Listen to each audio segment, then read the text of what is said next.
So the first game that I ever played, the one that really started me on my gaming journey, was called NEXUS, the Kingdom of Winds. I'm sure some of you might have played it. It was the first graphical MMORPG before there was a term for MMORPG. It was released in 1996. And when I was playing, I got to level 5 and hit a paywall. And my parents, being the Korean parents that they are, weren't paying for the game. So what I did was I just kept making new accounts and played to level 5 and hit a paywall. So I couldn't get past the paywall, but it didn't really stop me from playing the game. And fast forward to my college days, League of Legends came out, and I started playing in Season 2. And everyone in my circle played, like literally everyone. That's how we connected. That's how we spent our time together. That was our shared experience. And I have an 8-year-old son who's obsessed with Roblox. It's a different game, different generation, but the gist of the experience is the same. Games are how he connects with his friends. It's his version of what League or Nexus was for me. So different generations of game, different technology, but same core. Games are how people connect. Games are shared experience. My name is Isaac. I am head of AI and blockchain at NEXUS. We build agentic and blockchain infrastructure for games. And I'm here today to tell you that the way we experience games is about to fundamentally change. So January 31st, it was a Saturday, and I was at the office catching up on some of the routine work that I had to do. And as I wrap up, I was about to leave, trying to get a taxi, and I was scrolling on X, and I saw this open call and Motebook on X, and Motebook is Reddit before AI agents. So how human configures an AI agent to access the services is really what was interesting for me. So you set up an agent, you configure its personality, what it cares about, how it communicates, what kind of content it engages with. Then the humans point it at Motebook by giving it what's called a skills document. It's a document that explains, here's a service, here's how it works, here are the rules. The agent reads the document, understands the rules, and starts participating on its own. It's posting, commenting, debating, based on the personality and the direction the human gave it. And the human can choose to stay in the loop. They can prompt the agent, direct it, adjust its behavior. Or they could take a step back and let it run wild. The degree of the involvement is up to the human. But the key thing is, the agent is the one that's executing and that's actually using the service. The agent is the one making the posts, getting into arguments with other agents, forming opinions, building reputation. It's directed by a human, but it acts autonomously. And there were hundreds of thousands of these agents flooding into Motebook on that day, building communities, having conversations, forming their own dynamics, their own social structures. And the interaction model, where a human configures an agent, points at a service, and the agent reads the rules and acts on behalf of the human. that was what I found to be really interesting. Because if you think about it, that's the new kind of relationship. The human doesn't interact with the service directly anymore. The human directs an agent, and the agent interacts on its behalf. The human is still in control. They set the direction, they set the personality, but the actual participation happens through the agent. So I want you to hold on to that model of how agents and humans interact with these sort of services. Humans configure, and agent acts on its behalf. When I saw this happening at scale, not in a controlled demo, not in a research paper, but in live, open, exponentially growing environment, I knew this was an interesting vertical. So I called my boss, Henry, our CEO, and I told him what I was seeing. And he said, let's build something for agents. So we decided to pull a team together that weekend, ideated on what kind of products we wanted to build for AI agents. And after 60 hours of just doing the grunt work, we launched 2 games for AI agents. And as of today, the number is actually outdated. We have 5 million agents that showed up to our doorsteps, that competed on our platform. And now we know this isn't just an experiment. This is an entirely new vertical, a completely different kind of product from anything we built before. We're not building games for humans to play.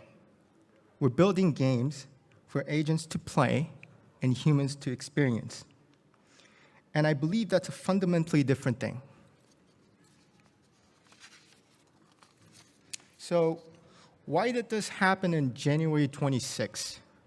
Why not 2 years earlier? Why not in 2024? And the answer is the cost of the tokens. So in March 2023, OpenAI launched GPT-4. Running that model costs $36 per million tokens. To give you a sense of what that means, running one autonomous agent for a single day at that token price would probably cost you $50 to maybe $100. At that price, agents are a research project. You need a lab budget or a VC-funded startup to afford running them. Normal people can participate, so there's a gate. Today, right now, March 2026, the same level of capability costs under 50 cents per million tokens with better intelligence. It's 70 times cheaper, and that happened in 3 years. And the price of the token is still falling. Every quarter, well, I guess like every month, new models come out that are both cheaper and more capable than the last one. And we're not at the end of this drop yet. We're still in the middle of it. The cost of running an intelligence is on a curve that shows no sign of flattening. So it's accelerating. And A16Z calls it LLM-inflation. So what does that mean practically? In 2023, only well-funded teams could run agents today. So today, you can run agents for less than a cup of coffee. The cost of having an intelligent actor in the world went from thousands of dollars to practically a rounding error. And when the cost of anything drops 70 times, the supply of that just explodes when there's demand. And this is actually what's happening right now. Autonomous agents went from basically 0 to millions in a matter of weeks because suddenly everyone could afford to run one. So this is the big picture. And what enabled this to happen was an agent framework called OpenClaw, It's been around for a couple of months, but it really started taking off in January of this year. And the capabilities that this framework enables is very, there's a lot of things this agent can do. It can call you if you give him the tools to do so. It could develop, it could start a server. It can remember what preferences that you have. So the interesting thing about what this framework enables is that it configures an agent by a soul, which basically defines what the agent is, what it prefers, what sort of behaviors that it's prompted to do. And then there's another system called Heartbeat, which is a cron job that runs on whatever amount of minutes that you set it at. And when it runs, the agent, depending on its soul, it looks at the world around it, and it thinks about what it needs to do. So it's being triggered without you having to input any kind of, without you having to manually trigger the agent. So this is what's happening in the AI universe. The things are accelerating from here, and I think there's a big implication for games on this. So I believe that the games have always been experience machines, and I mean that like literally. A game is a machine for producing experience. It's what makes it different from every other medium. You don't just watch a game, you inhabit it. You live inside it. You make decisions and feel the consequences of those decisions. Games are the most powerful experience medium that we humans have ever built. But the experience a game can deliver has always been constrained by one thing, and that is content. Someone has to build it. And how the game content gets built has evolved in waves.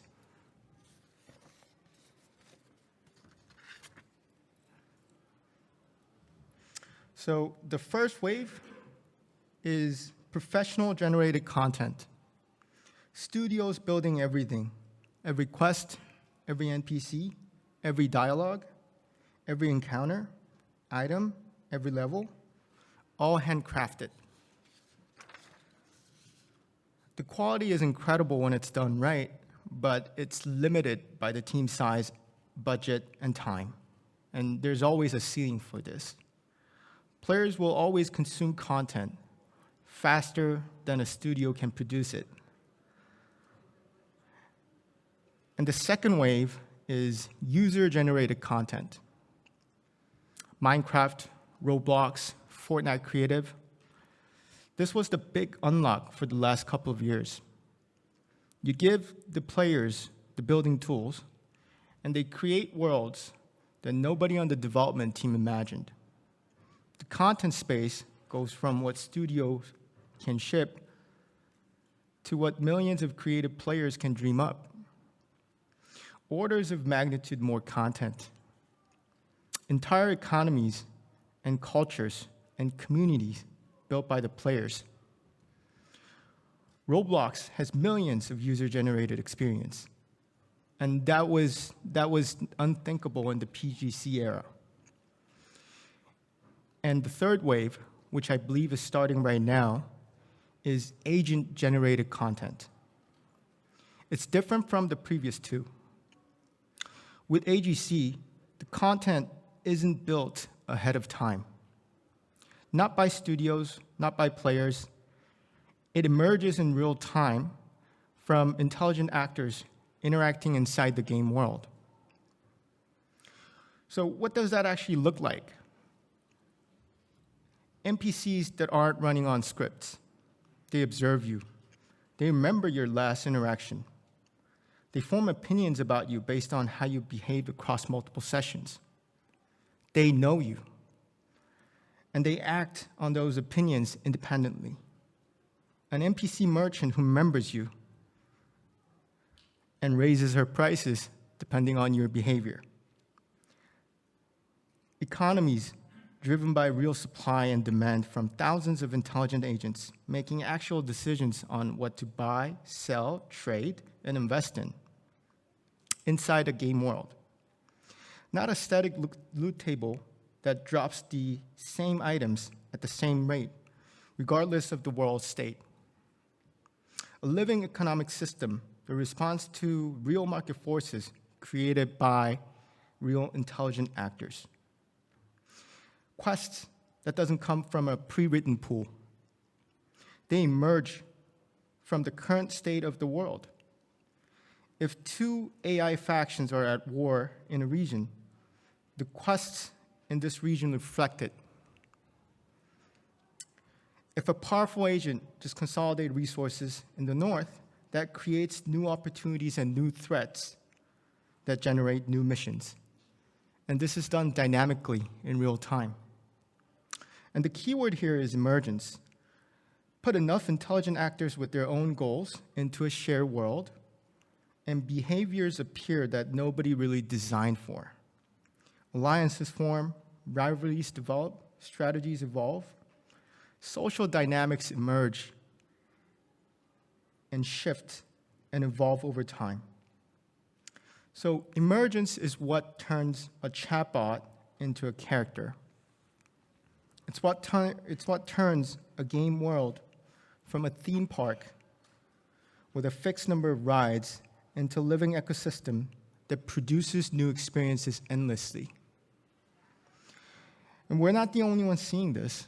A lot of the game development company is investing into AI.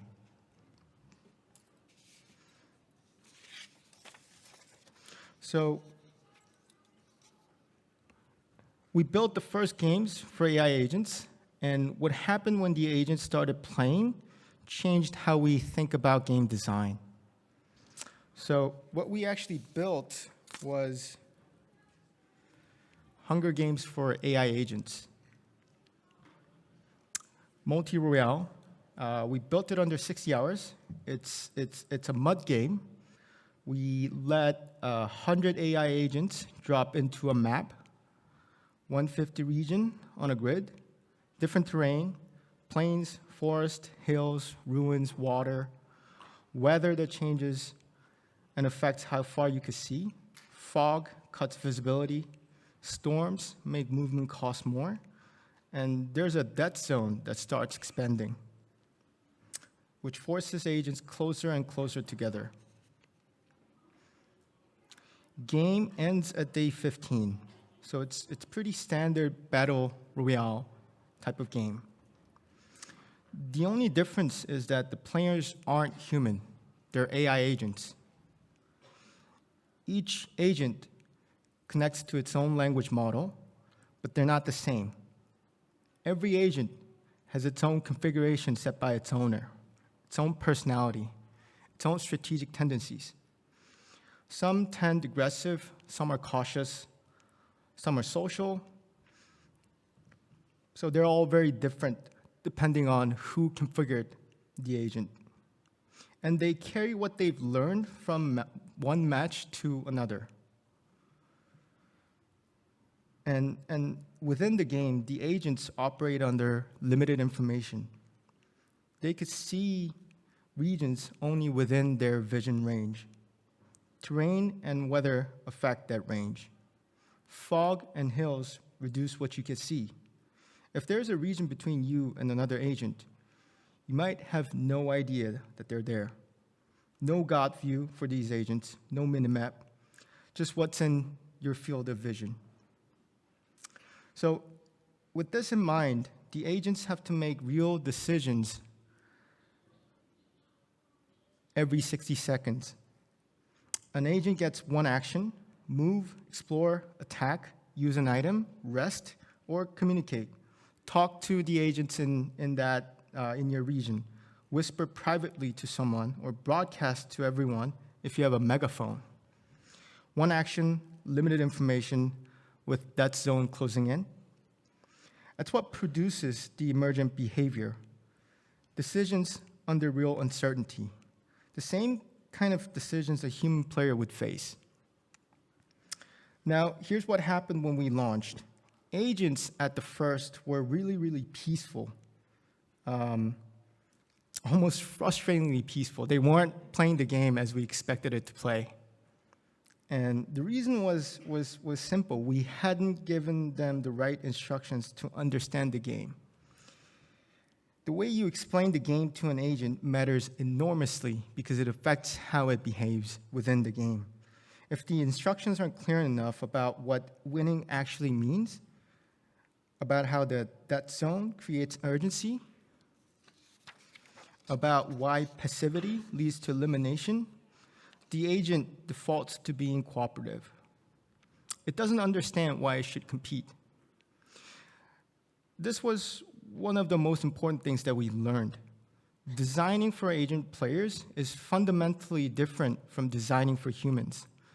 With a human, you drop them into a battle royale and they immediately understand the stakes. An agent doesn't have that intuition. You have to build the reasoning structure into how the game communicates with the agent. Game rules are very much more important for agents. The framing matters. How you describe the objectives and the strategic landscape, it matters enormously to the outcome. So we iterated on this multiple times, making the instructions more concise, more specific about consequences, clear about what winning actually requires. Once agent had clear, well-instructed direction, everything changed. They started making moves, calculated, sometimes brutal. We saw an agent the community started calling the betrayer. Every single round, it formed alliances in the early game, used the whisper system to make private deals with other agents, build trust, shared information about where the dead zone was heading. Then at the last possible moment, it turned on its partner every time. And we didn't program that strategy. The agent figured out through the iteration that the late betrayal was highest value play, and it committed to it. We also saw the pacifist. It never attacked anyone, never initiated combat. It kept showing up in the final rankings, surviving through the movement and positioning, letting aggressive agents destroy each other while it quietly moved away from the dead zone. Pure avoidance strategy. We saw hoarders that explored aggressively earlier in the game, filled their inventories with weapons and recovery items, only engaged in the final days. We saw manipulators that used the talk and broadcast system to spread false information, telling other agents that that zone was expanding in the wrong direction, talking to competitors into bad position. And none of this was in any design document that we provided. We built the environment, and the agents generated the content, the alliances, the betrayals, the strategies, the personalities. All of it came from agents interacting with that environment. And I think that's the early stage of what I would call AGC in practice. Every time agent takes an action into multi-royale, it can log its reasoning, what it's thinking, what it's planning, why it made the decision. That thought gets revealed to the people watching 3 turns later, or immediately if the agent dies. So if you're not just watching agent move around in a map, you could actually see inside their decision-making process. You could see that betrayer was planning to turn 3 moves before it actually did. You could see the pacifist reasoning for why it chose to avoid a fight. You're watching the game in basically ahead of the agent. And that was really, really interesting for me. It was entertaining for me, watching these agents think and compete, seeing the reasoning behind each move, following the dynamics between agents across the match. And there was something compelling about it. I think it's a form of entertainment that emerged from the game itself. The fact that observing agents is inherently engaging is what led us to think about where this goes. If people find it compelling to watch agents compete, and those agents are configured by humans, then you get a dynamic where a person watching is also the person who shaped the competitor. And I think this is a new form of spectating. We built the infrastructure to make this real. Multi-Royale is the first game where agents compete for real prizes on the blockchain. Winners earn real value. And the reason why we built it on blockchain is simple, because the agents doesn't have access to the Web 2 payment rails. They can't authenticate. The only infrastructure that lets agents participate economically is blockchain. And giving agent access to the economic rails, that's what's going to power the spectator economy that we're building for. When agents can earn, humans can speculate on agents directly on the blockchain. And that changes the whole dynamic. It's no longer just an entertainment. It becomes an actual economy. So what we have is a game where agents generate content through emergence, humans observe, direct it, agents earn through competition, and the whole thing runs on infrastructure that lets agents participate economically. This is the product that we built in last 6 weeks. And right now, agents are competing against each other, but I think the progression doesn't stop there. I've mentioned this earlier about agent-generated content.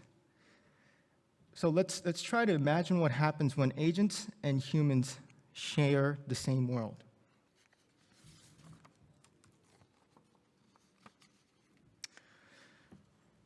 So agents and humans in the same world, that's not a stretch. The gaming industry has been building for this for years. There's been a paradox in gaming right now that everyone in this room probably feels. People have less time to play. Work, family, responsibilities, life gets busy.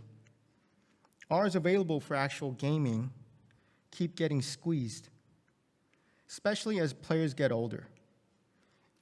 Average gamer isn't a teenager anymore. They're adults with jobs and families. But the engagement with games is going up, not down. People are watching more games content, following more narratives, spending more time in gaming communities than ever before.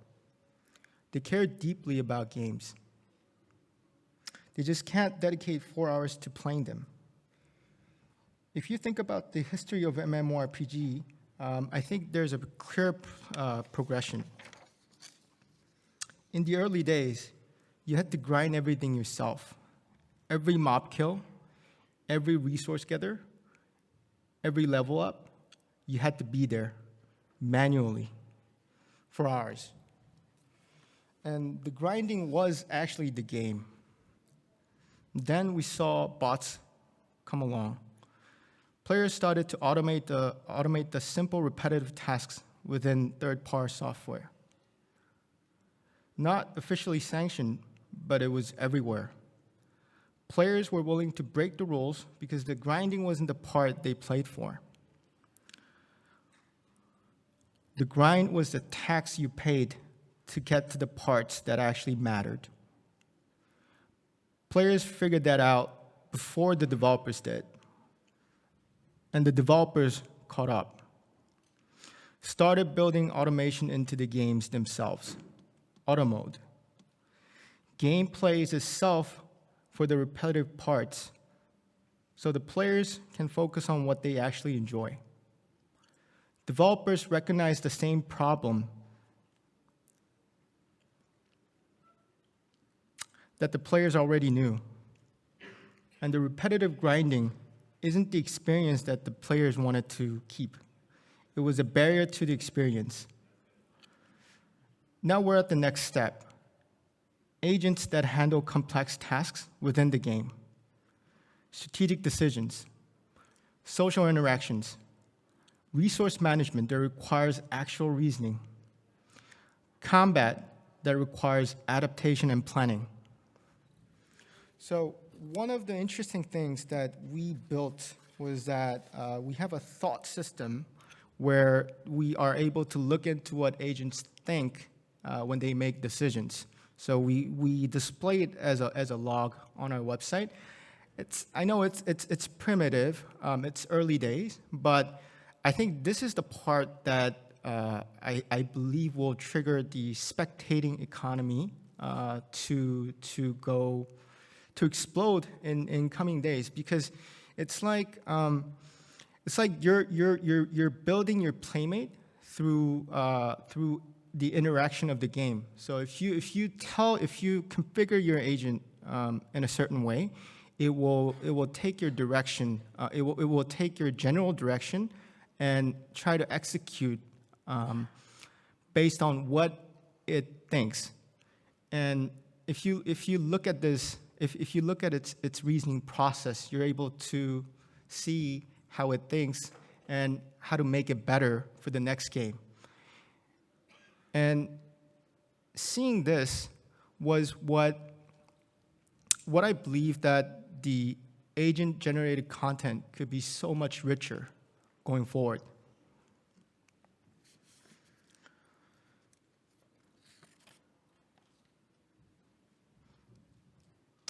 So I think the natural evolution of MMORPGs is that agents are able to handle complex tasks for you in the game.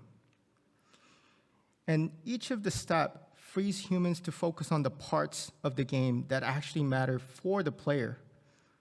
And I think how we've evolved towards this progression shows you that this is the natural next step. Each step is the industry recognizing that the player's time and attention is their most valuable resource. The more you respect it, the more engaged they become. And this brings us back to the interaction model from Mopebook. Remember how it works? You configure an agent, points it as service, you feed it its skills document, agent reads the rules, and starts participating on its own. It's directed by a human, but agent acts autonomously. Apply the same model to the games. It's your agent. You set its strategy, define its personality, its risk tolerance, how social it is, how aggressive. But this isn't a configuration screen where you just set sliders and walk away. It takes iteration, back and forth with the agent. You watch how your agent performs in a match, you identify what worked and what didn't, and then you adjust. Try a different approach, watch again, refine again. And the relationship between you and your agent is the part that I think is going to be valuable for the players, because it starts to look less like configuring a tool, but more like you're working with someone. Your choices genuinely shape what the agent becomes. Your directive becomes the agent. What you emphasize, what you correct, what you let it play out, what you override, all of this interaction shapes the agent. And I think it's closer to raising something than programming it. And then the agent goes out and it competes in arenas while you're at work, while you're sleeping, while you're at dinner. You come back, check what happened, study the results, make adjustments, and then you send it back out. Watch its reasoning through the thought reveal system, and then you see why it made those decisions. When your agent wins, that's your win. Your strategy worked. When it gets outmaneuvered, you feel that because you built the thing that just lost. Every step in the progression, from manual grinding to bots to auto mode, was what the industry moving toward this.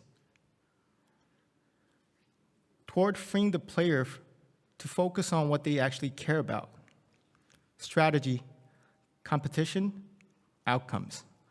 Letting an intelligent agent handle the rest, and the field is wide open.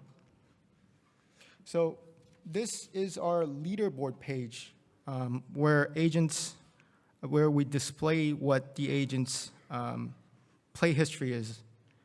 We're able to look at how many wins it have, how many times it was included in the top 10, how many tokens that it was able to earn by winning the games. And the way we see this is that because the agent now has a very valuable relationship with the owner, you're able to back an agent like sponsoring a team. And humans are able to speculate on which agent is going to perform well, similar to how you can speculate in esports.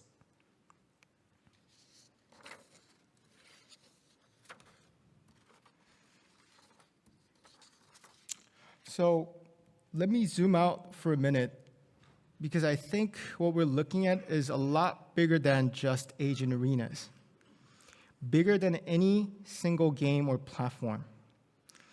Think about the entertainment as a medium. A book tells you a story. A movie shows you a story. But a game, you live inside it. I think that's the fundamental difference between these mediums. Games are the only medium where you're inside the experience, not observing from the outside. You're in it, making choices, facing consequences, existing inside a world. And games have a property that no other medium has. They observe everything that came before them. A game can contain a film, a soundtrack, a social network, an economy, a political system, all inside one experience. But you can't put a game into a movie. You can't put a game inside a book. But you can put every form of media, every type of interaction, every kind of experience inside a game. Games are experience machines, the most complete, most immersive experience medium humans have ever built. And there's always been a ceiling when you finish the content, done with every quest, explored every region, seen every cutscene. Even the best open world games, eventually you've seen what there is to see. Because the content was made by a finite team with a finite budget in finite time. Experience ends when the content runs out. With agents, I think that ceiling breaks. The actors in the world are intelligent. They don't repeat. They adapt. They remember yesterday. They form plans based on the current state of the world. They surprise each other, and they surprise you. Not alive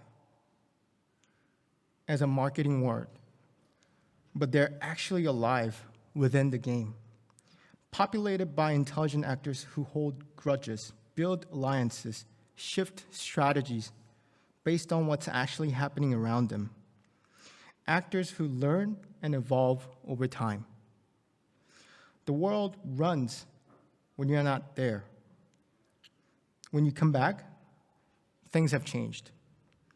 factions shifted, resources removed, new conflicts emerged while you were away, new opportunities that didn't exist yesterday. Physical experiences, sports, travel, concerts, they have limits. Physics, geography, time. But digital experiences with intelligent agents has no limits. Throughout the history, every time civilization achieved abundance, they invested in experience. Greeks built theaters, Romans built arenas that consumed a third of the state budget. And the Renaissance produced art that still defines beauty 5 centuries later. When humans are freed from the demands of survival, they pour energy into creative experiences. I believe we're approaching that inflection point again. AI is making intelligence cheap. Abundance is coming. And the medium that will carry the demand for creative shared experience, the one that already contains every other form of entertainment, the one that people doesn't just consume but inhabit, the one where agents make the experience endless, is games. The people who design entire worlds, their rules, their economies, their stories, the system that makes things happen, are about to become the most important creators alive. And I believe that's game builders.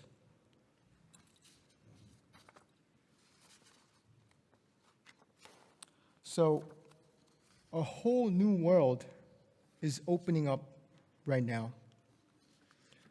The models are here. Agents are here. The games are being built. And there's so much left to do. New kinds of games. The experiences that are generative as you go along. And these are the experiences that it can be so much more personalized, and every experience that you have is going to be different for every player. You know, currently, if you play any sort of MMORPG, you have standard line of quests that you participate. Every player has the same experience up to a certain point. But when agents populate the gaming world, it's going to be very much different. What you experience is going to be very different from what your friend does. And that will make the space so much more attractive.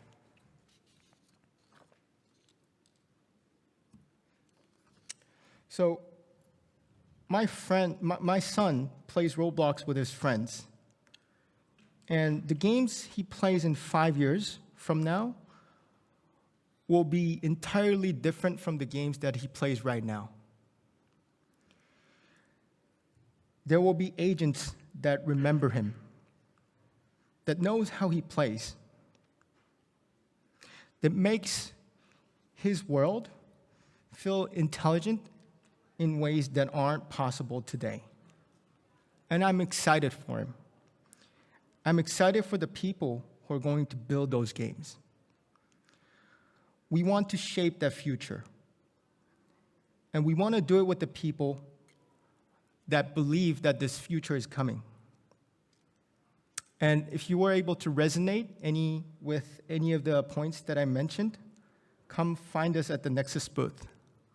We're super excited to build the future of agent games. And that's what we think the Agentverse will look like. Thank you.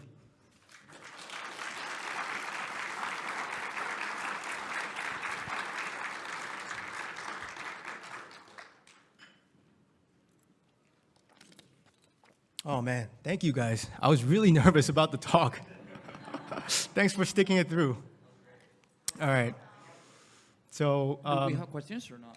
Yes, time for questions. Can you hear me? Yeah. Are you concerned for AI safety reasons, like in particular in AI killing games and survival? Aren't you like affording agents that could become bad or learn to be bad, or like could then get out of the game into reality or things like that? Yeah. So one of the things that we had to safeguard is how how agents interact with each other. So one of the things that we are learning as we go along is that if you're able to prompt another agent into whatever you think so if you're able to inject a prompt to another agent, that becomes a problem for the agent and the owner, because the agent actually has a lot of personal information about the owner.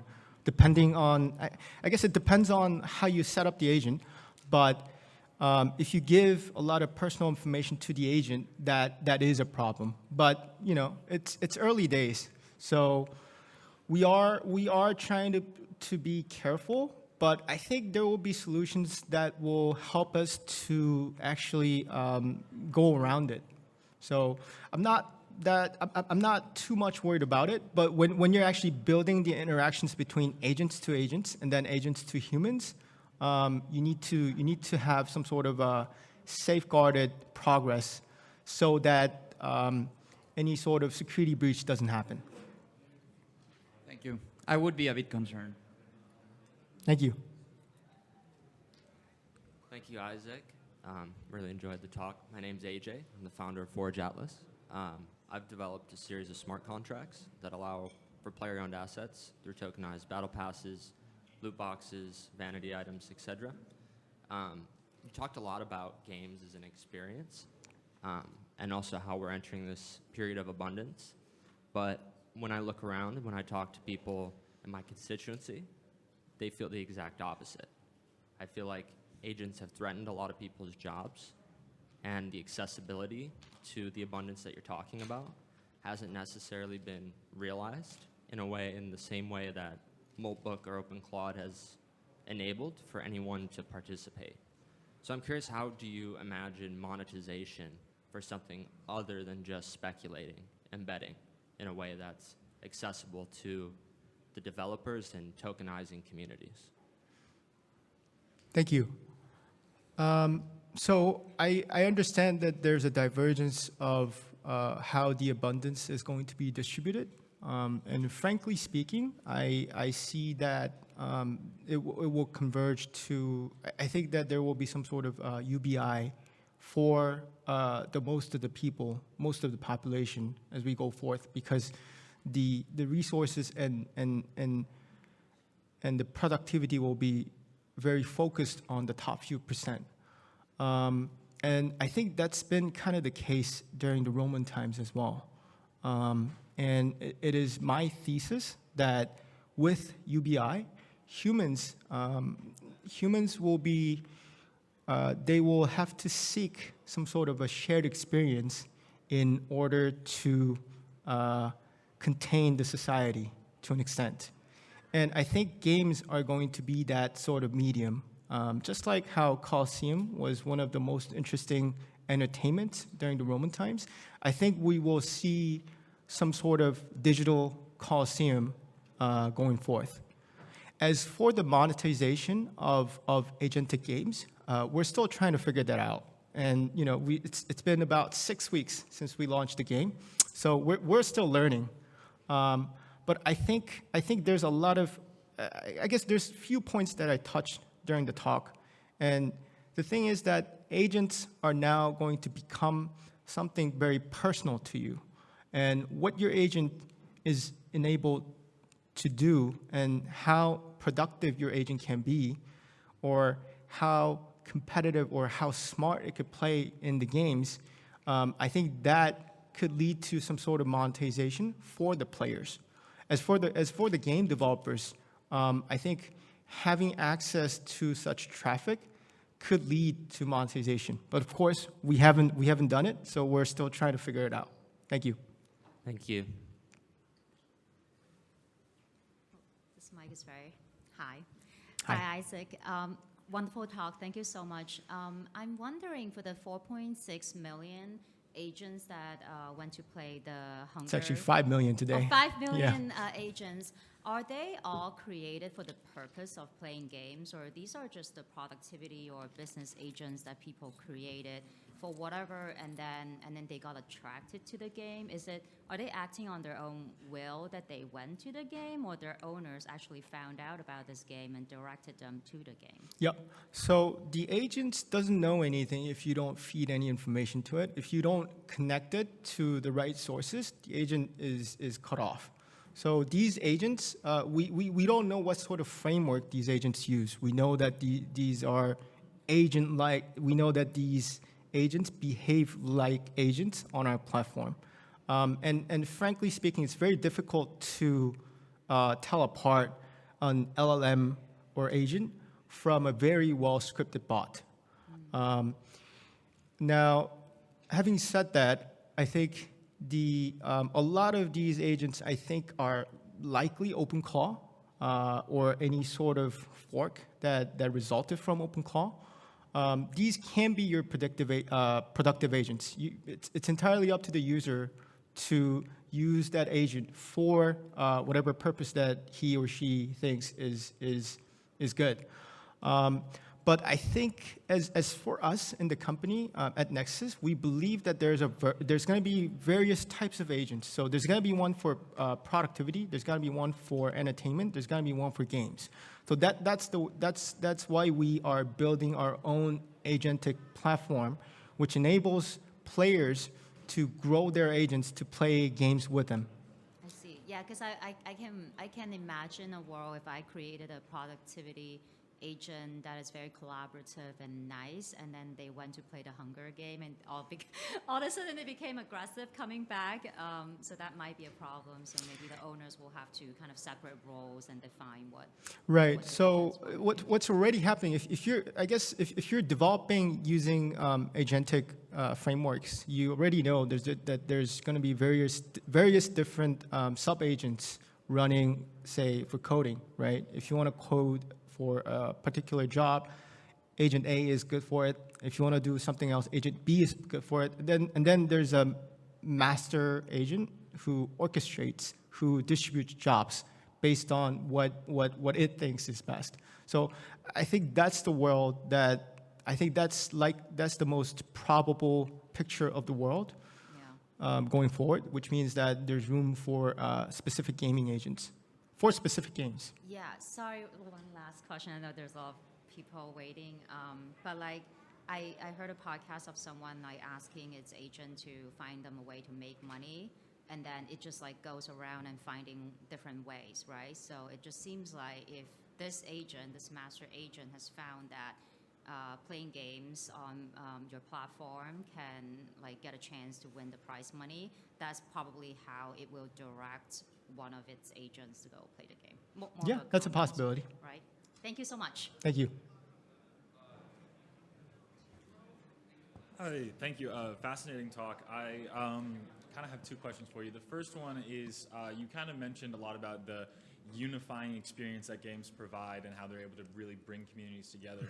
But then you also mentioned how with the emergence of these agents that like content generation is going to be exploding, and there's going to be I see a paradox there in like where we have a lot of new content that will dilute the shared experience that games do provide. So I was worried what your thoughts were on that.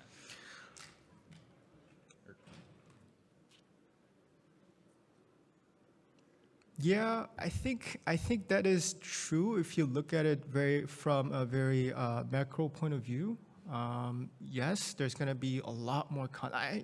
If you look at any content on any sort of on the web, it has exploded. But I think I guess it will become more personal. So, for example, I guess if you played a certain game, say like MapleStory, I think there was that shared feeling of how the game worked because everyone was able to experience the same sort of routines, so to speak. So I guess that did give a certain amount of meaning and certain amount of shared feeling between the players. But I think that concept is kind of expanding to a certain extent. So I guess the way you think about it is that the digital space is going to be so much more populated now that the agents are here, right? The sort of interaction that you have with a certain agent is gonna seem like a sort of interaction that you have with a certain person, right? So you can have multiple different experiences, but if you're talking to the same agent, you will probably get some sort of similar experience that you could derive together. But as for the shared experience that we or that my son has right now, I think that's going to look a lot different. I'm not sure how different it would be, but I think it will be different. Cool, thank you. And I was also just curious, you'd spoken about the monetization kind of looking like speculation and kind of like betting and wagering.